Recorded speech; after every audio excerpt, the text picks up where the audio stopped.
ഇപ്പൊ NFTs പറ്റി ആ ടൈം 2020-21 ടൈമിൽ നല്ല ബൂം ഉണ്ടായിരുന്നല്ലോ. ഇപ്പൊ എമിനം, നെയ്മർ, കെവിൻ ഹാർട്ട് ഒക്കെ ഹോൾഡിംഗ്സ് ഉണ്ടായിരുന്നു. 23 മില്യന് ഒരുപാട് NFTs വിറ്റ് പോയിട്ടുണ്ട്. 69 മില്യൺ, ഇങ്ങനെ ഹ്യൂജ് അമൗണ്ട്സിൽ. അപ്പോൾ ആ ടൈമിൽ നല്ല ഹൈപ്പ് ഉണ്ടായിരുന്നു. ഇപ്പൊ എന്തുകൊണ്ടാണ് ക്രിപ്റ്റോ കറൻസീസ് മേലോട്ട് പോകുമ്പോൾ എന്തുകൊണ്ടാണ് NFTs താഴോട്ട് പോകുന്നത്? എനിക്ക് ഓർമ്മ ഷാരിഖാൻ മറ്റേ കുതിര ഒരു ഗെയിം.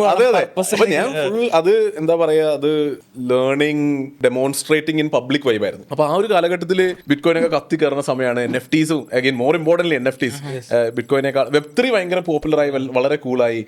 NFTs വളരെ പോപ്പുലറായി വരുന്നു. അപ്പൊ അങ്ങനെ വരുന്നൊരു സമയത്ത് ഞാനും അത് എക്സ്പ്ലോർ ചെയ്യാൻ തുടങ്ങി, ഞാനും അത് പഠിക്കാൻ തുടങ്ങി, വ്യക്തമായി മനസ്സിലാക്കി. അപ്പോൾ ആ സാധനം ഉണ്ടല്ലോ, എനിക്ക് വീഡിയോ ചെയ്യണമെങ്കിൽ വളരെ വ്യക്തമായി മനസ്സിലായി. ഞാൻ ചെയ്ത് നോക്കി, ഞാൻ പൈസ ഇട്ട്, മോശമില്ലാത്ത പൈസ ഇട്ട് ചെയ്ത് നോക്കിയാലാണ് ഞാൻ ചെയ്യുള്ളൂ. അപ്പോൾ അതുകൊണ്ടാണ് ഞാൻ കുറേ നോട്ട് ജസ്റ്റ് ബിറ്റ്കോയിൻ, ഇത്തരത്തിലൊക്കെ എനിക്ക് വലിയ ഇൻവെസ്റ്റ്മെന്റ്സ് ഇപ്പോഴും അവിടെ തന്നെ കിടക്കുന്നുണ്ട്. ഈ അടുത്ത് കത്തിയപ്പോൾ അടിപൊളിയായി, എത്ര ശതമാനം ലാഭത്തിലേക്ക് എത്തി. പിന്നെ